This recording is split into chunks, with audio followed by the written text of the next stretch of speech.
Welcome back, everybody. Welcome back to the Canyon. Welcome back to an installment of the old school. No intro on the cabs. Didn't even spin the wheels. You know why? I just went around and I looked at the rigs that had the dustiest radios. I had to wipe it off a little bit to see the screen. Yeah, buddy. Out there on the rock, Colonel Mustard. Here's what we've got. We've got two guys today that are effectively experiments of times gone by, and are guys that sometimes it's nice to go back and take a look at the trucks of yore, as it were. And Colonel Mustard is one of the first 10 that entered the fleet. This was the first rig that the blind guy himself purchased, the 10.3 JLU kit, at a time when neither of us knew that most of what is under that body, terrible, absolutely terrible. 10.3 gearbox really does stand out as one of Axial's worst efforts.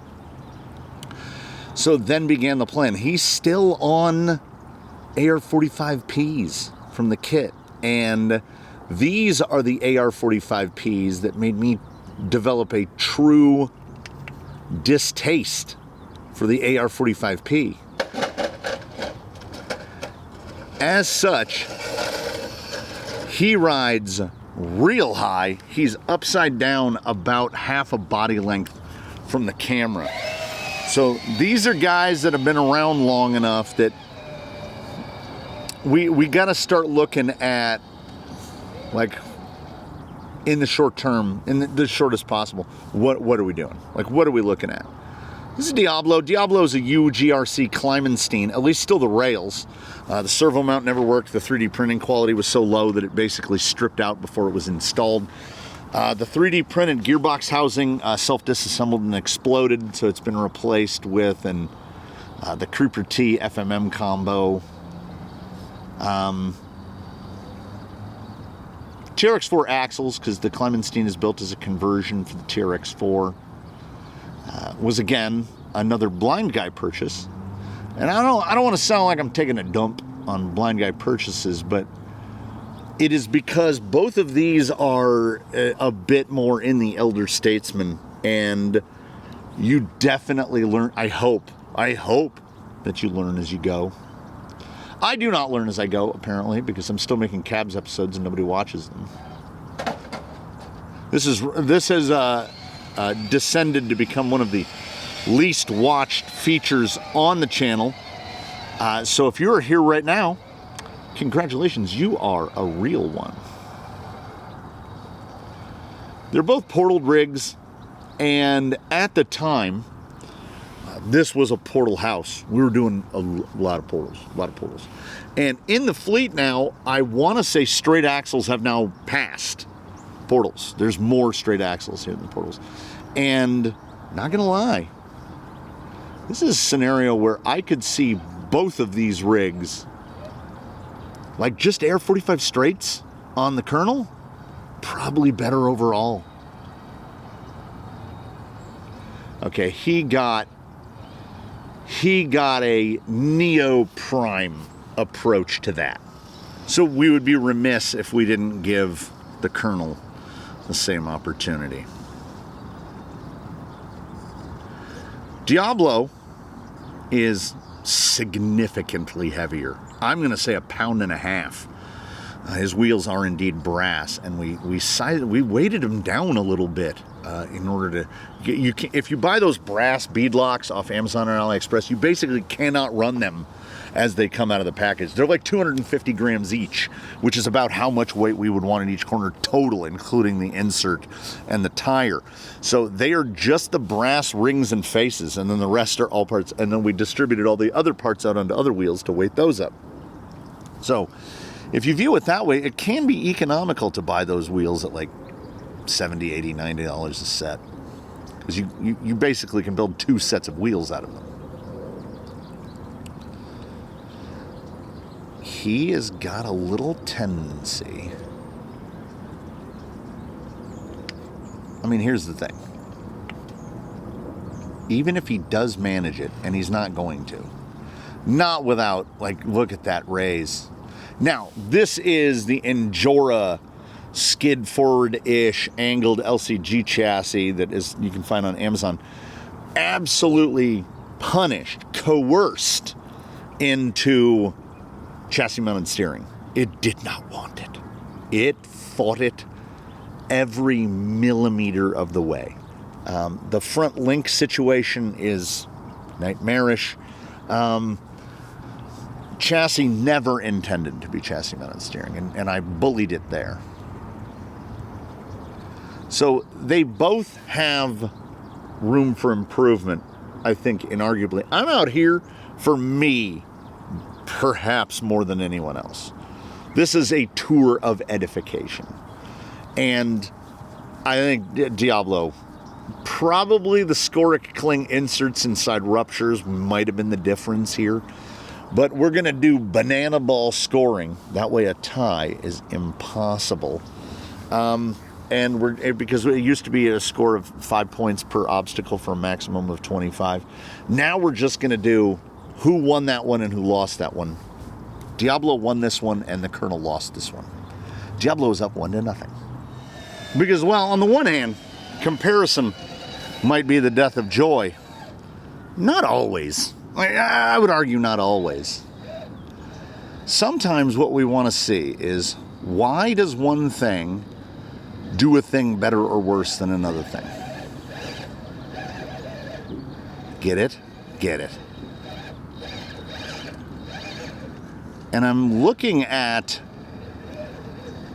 holistic performance. I want to see the whole thing. Don't flop me. Don't flop me.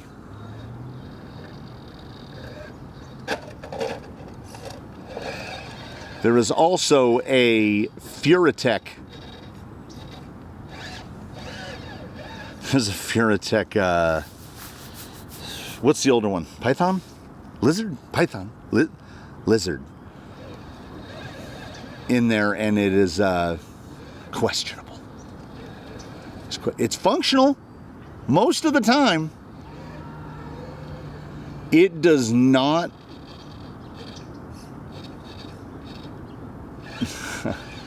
it does not give a remarkably good trigger feel, nor a consistent level of performance out of it. We're getting like stall cog in situations where we just absolutely should not. So what I'm looking at more is the behavior of the rig itself.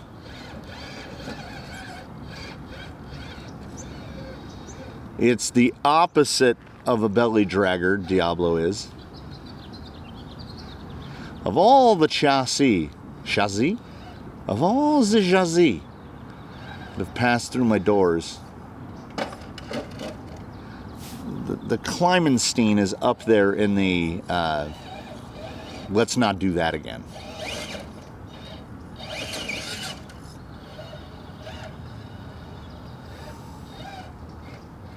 Oh, that's bad.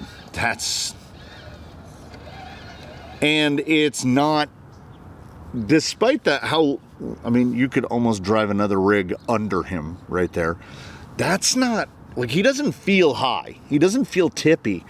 But the throttle feel is gross. It's really gross. We have slow rotated almost every Furatech product out of service, and they all have silver Sharpie written on the bottom of them as to what they do wrong. One of them heats up immediately. One shuts off intermittently. Like if you give it really punchy full throttle, it will just power cycle, turn itself off and back on. This one does not do that. We can, let's see. Right here we can. Yeah, but it's like I've got my throttle dialed down to, it's like I've got my throttle dialed down 90%. I don't know if that's the way the FOC in it works. I don't explicitly know what it is. But there is definitely something about the overall performance profile that is not desirable. There's a Legacy Fusion 1800 inside the kernel. And it feels, after driving them side by each, good grief, good golly, good gravy. The Fusion feels like an absolute revelation in terms of power delivery. You know, you get right in here.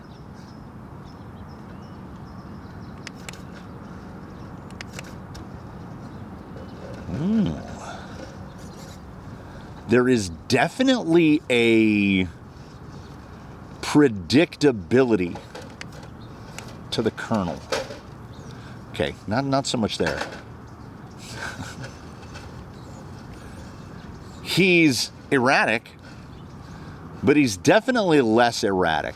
He feels significantly lower. Lower to the point where it almost doesn't feel like he's on portals. We're going to have to... He's going to come right through there, bud. So we're going to put you right there. That's where the Furitech feels genuinely okay at throttle speed like what we just saw. But if we're talking about across the whole band, that setup with that 35-32 outrunner in there and Lizard, Python, one of them. It is as close as possible to feeling brushed. It has the stall out like a brushed system. This just feels tremendous. Like there are some distinct holes in the performance profile, but partly due to setup, partly, and a bigger partly, due to powertrain. The kernel is just better. The kernel is just better. I have long been pondering, like, what need be done to Diablo to bring him up to par with others, like in terms of the vehicles eligible to go against each other in this. I'm gesticulating wildly with my hands. What need be done? And I feel like I really feel like he's a knock it down and start over again guy. I don't think anything about the chassis nor the geometry is ultimately salvageable. I think the kernel could be as simple as swap out them axles, Mias nylon straights, put them on some straights, rework the front end geometry, which would be necessary. Leave him C.A.B.S. I love this. There's an Amazon dig box in there, that 1800, and he just whispers. It's got that hunk hold combo, which is a good looking combo.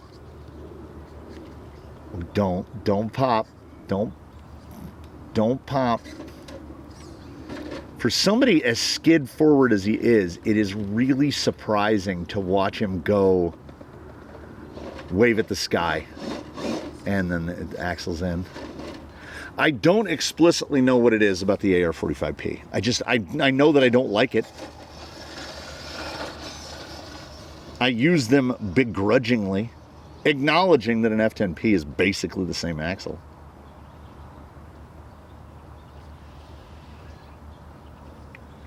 Like he wants to go. He wants to go. And then we get that rear tire just bound up a little too much. Stay high, stay high, stay high. Don't. AR-45P stuff. I don't like them. I don't like them. But I also at the same time think that what is going to be required to get the kernel, like, these are TRX4 axles, which means CVDs. There's no universals. I went like that, and we just stopped. It behaves like the entire drivetrain is out of phase, and I know.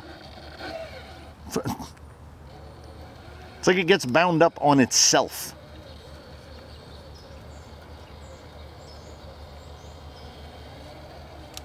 I feel like it's almost a waste of ruptures.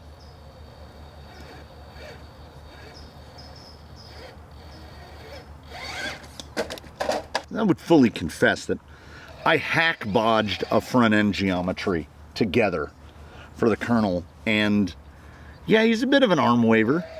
There's some work that can be done tuning-wise. Somebody else thought this up. The only strength we have here are the tires.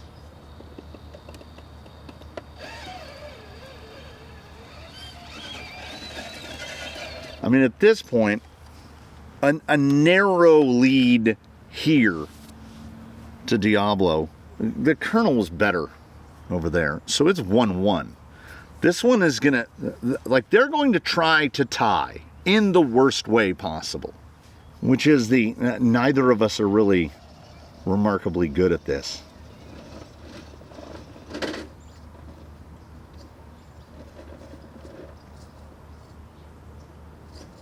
I want to put straights on the kernel. Right there. Right there. Why does that just pop over? And then that hold will slide. And then that Air 45P just augers in. It just augers in. And I feel like, maybe irrationally, I feel like any other axle would just slide over it.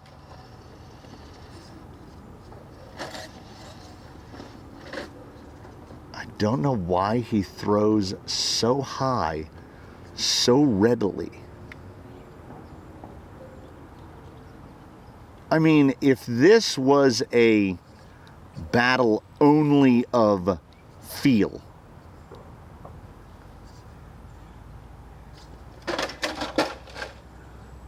it's the kernel all day. But boy, he does not like this. This would be my guy.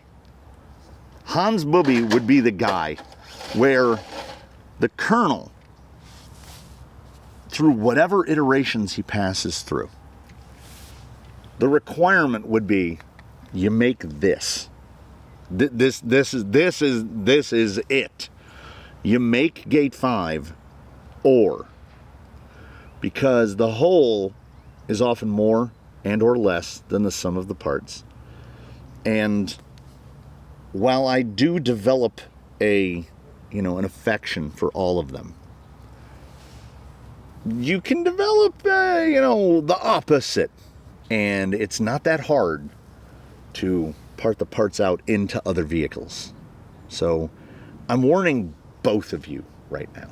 Like, I bet I could take the sum total of both of you and make one pretty good thing. And you should both be nervous about that. And because it wasn't said, and in the event that someone thinks it needs to be said, well, Diablo, I mean, he might have struck a ball, but he did make it over. So he is up 2-1 in Banana Ball.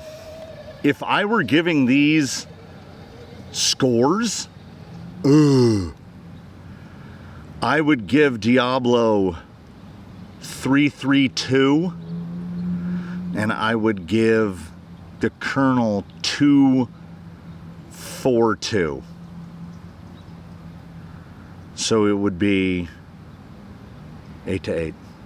That's the problem. They'd both be in a tie. That's why we're banana balling.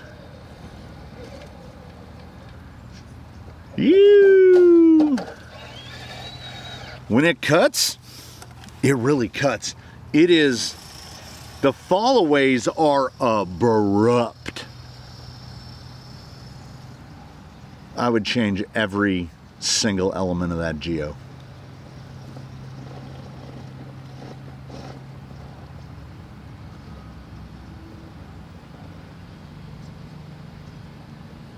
And he'll lift, but even when he lifts, he still kind of keeps it together. Trying to get that front to just give me a hook. Nope. Just gonna go back, see fourthsies. 3 strikes. Ye outsies.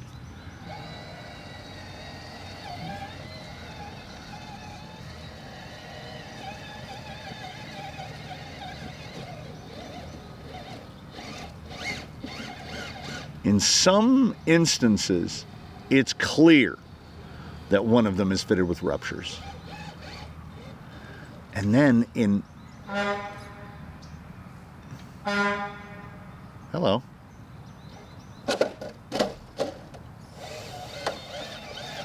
They both have some aspect of handling that I don't, that I do not care for.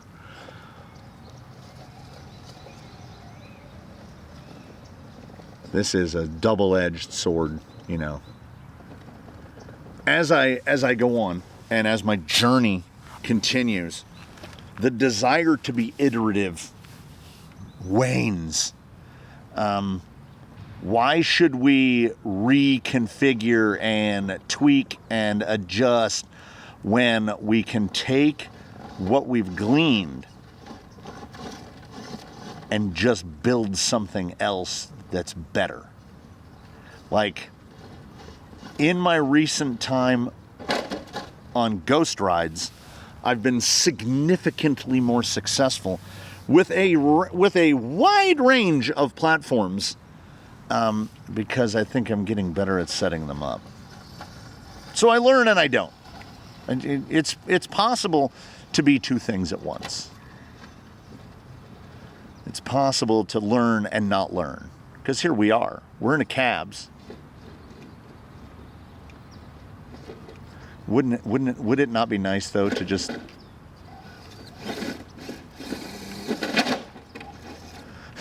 to just see one of them kill the waterfall and be like, hey, all right, but you know, you got hope in one hand and dreams in the other. You're probably going hungry tonight.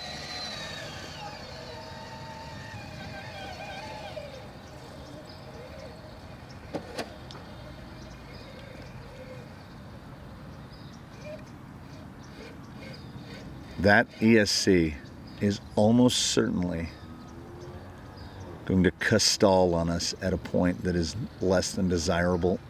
You hear it groaning? I don't know if the mic will pick it up.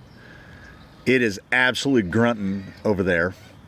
And Impossible Waterfall is a situation just fully bound up there in the front. Okay. Oh, nope. Whenever there is the most brief millisecond of hope, one of these 2 will absolutely just jump up to squash it. I'm thinking it now. I'm thinking thoughts. Betwixt the 2, I think, are the parts. It's so, he's actually reasonably close to this.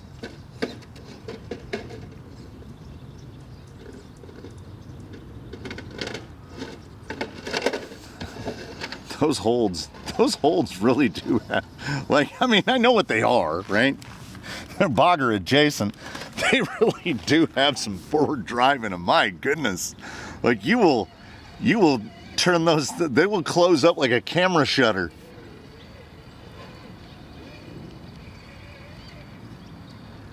Based on the structure of this, put big air quotes around competition, based on the structure of this competition,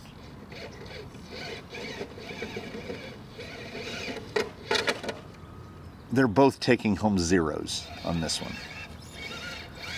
Which means that it can end in a tie, which frustrates me to no end, but it's not going to. There are 4 approaches on Tumbledore. Whoever finishes the most, quote unquote, wins. But in an unnecessarily true display of honesty, I don't see either of these gentlemen coming out of this unscathed. As we sit currently atop the bucket chair, I genuinely regard a future where exists Colonel Diablo as a distinct possibility.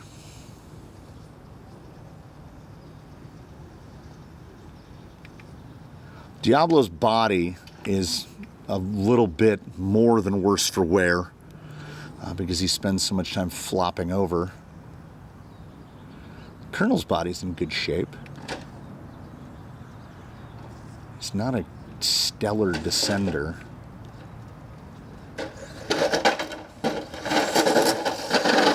And then as if to emphasize that fact, there's better shocks, better axles. I would say better wheel tire insert combo on Diablo. Again, way too wide. There we go.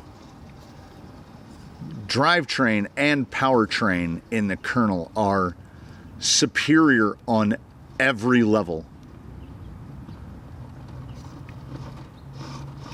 Legacy fusion or not, fusion is a fusion.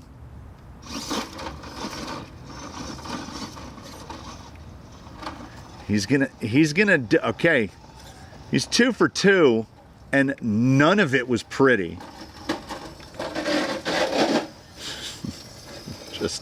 We just power bombed our way towards the ground.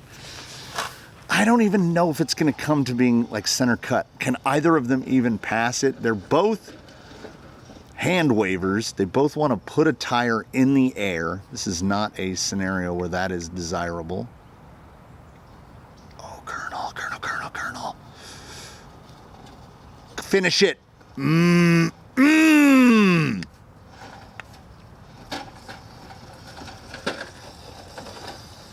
For a skid forward guy, boy, he really descends like a skid forward guy.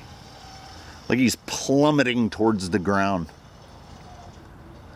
That waving at the sky. Come on, wrap it.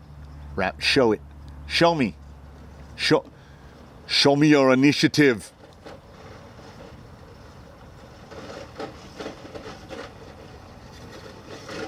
Kind of stuck in.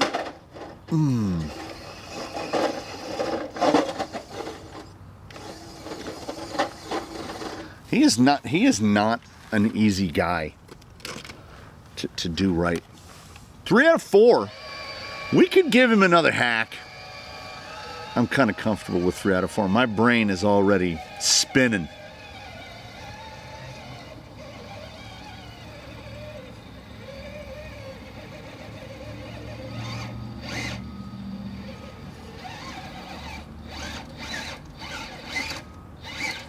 Even with bull. Okay, that was kind of cool. All right, that's pretty cool. That was a good job there, Diablo. Pretty cool. Is this the last ride of both of these gentlemen? Will they combine in some way to make a third thing? I mean, it's looking that way, isn't it?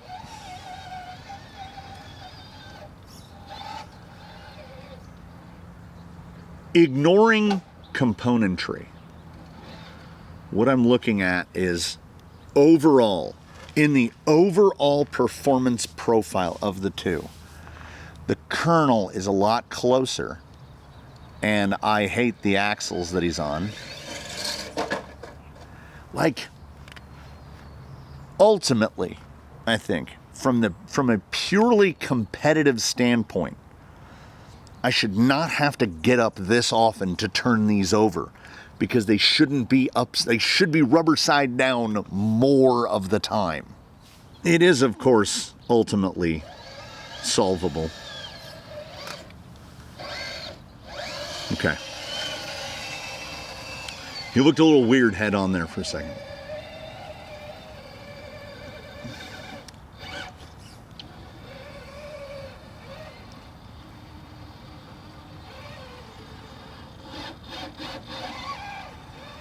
Because I debate, like,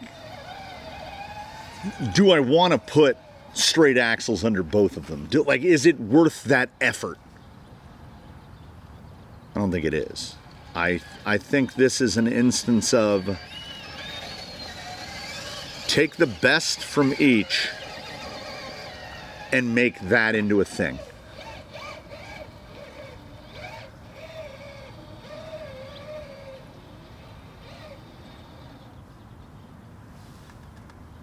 I think I'm having a stroke.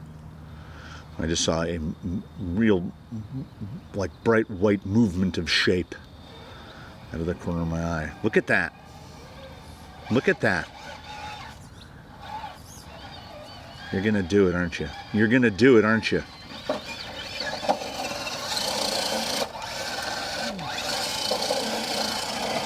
Well, first off, he's gonna make me... I was gonna say he was gonna make me get up again.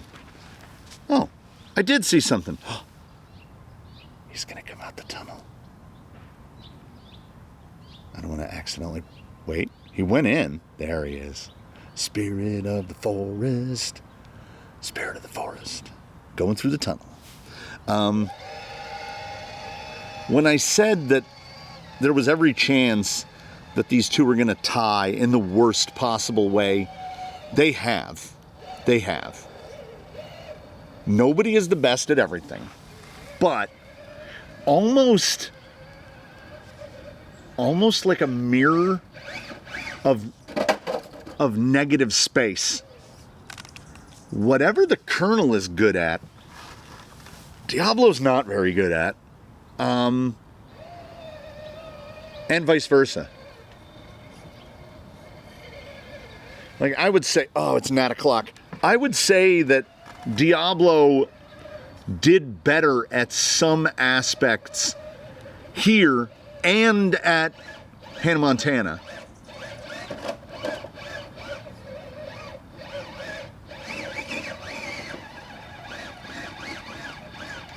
But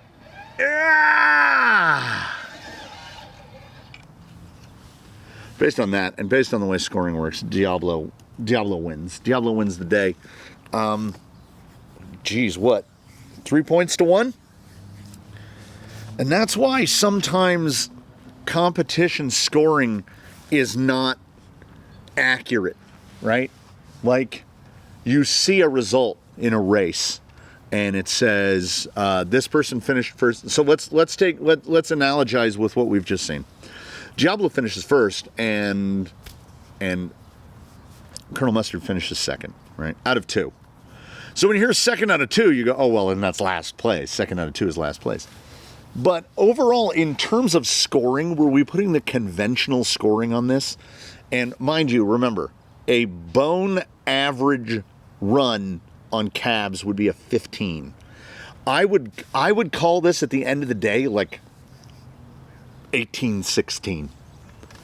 Like, it was closer than that, because they are bad enough at enough stuff. That means that one guy left 7 points on the course and one guy left 9.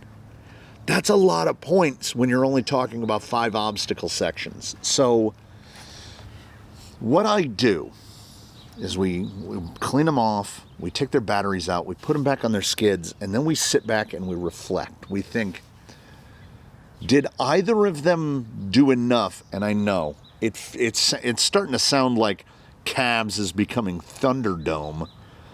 And based on the available space in my workshop, C.A.B.S is becoming Thunderdome a little bit, where rigs now have the ability, I think, to be eliminated. And by eliminated, meaning either they go into the giveaway rotation or they get dismantled.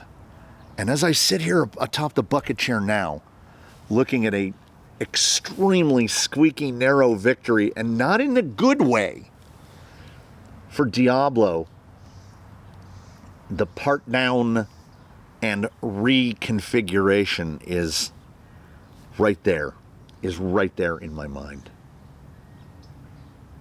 I have a definite idea of where we're going to go. I have a notion of Colonel Diablo, but never go hot. No, don't go in hot. Cool down. Think. Reflect. Decide. Was this the final run of Diablo and Colonel Mustard in the configurations that you see them right now? It's very likely. Better Descender? Diablo by a lot. More pleasurable to drive? Colonel Mustard by a lot.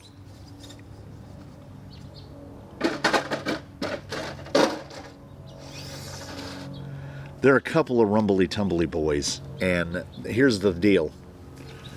Competition, and I mean that in all of the aspects, competition in the terms of what a vehicle is ultimately capable of, and space. And I don't mean the far expansive reaches and the billions of galaxies. I mean the number of skids inside the shop is finite. The amount of space to put in additional skids is finite. We are reaching saturation.